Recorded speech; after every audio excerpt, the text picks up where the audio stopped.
थोड़ा सा उन्होंने सारी इधर उधर किए। वो तो कहते थे हम इनको 40 दफ़ा वर्दी के बाद समेत इनको हम बनाते रहेंगे।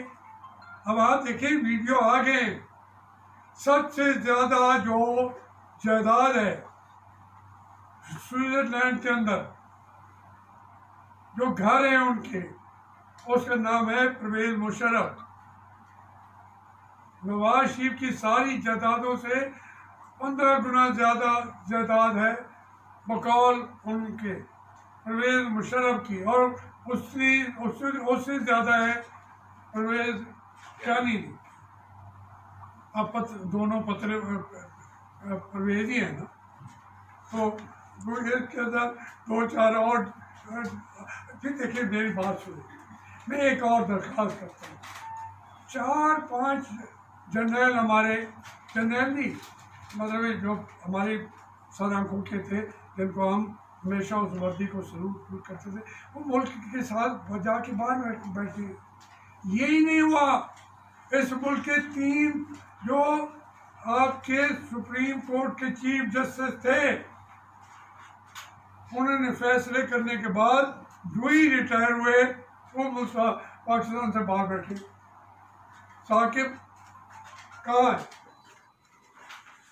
क्या हो गया भाई? खोसा साहब किधर है? एक और चीफ जस्टिस है।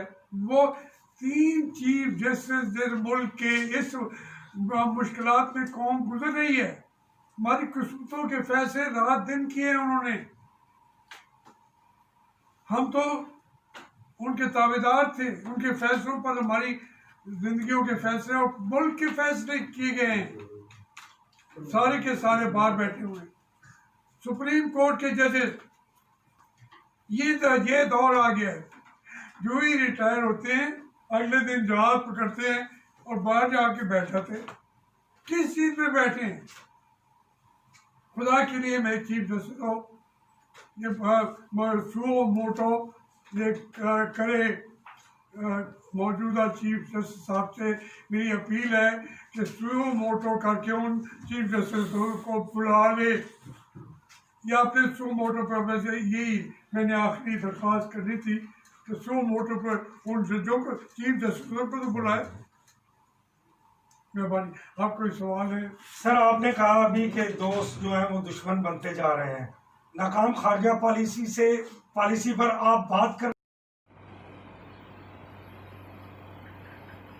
मैं शुरू में कहता आ रहा हूँ कि ये नेट जो है ये ऐब है।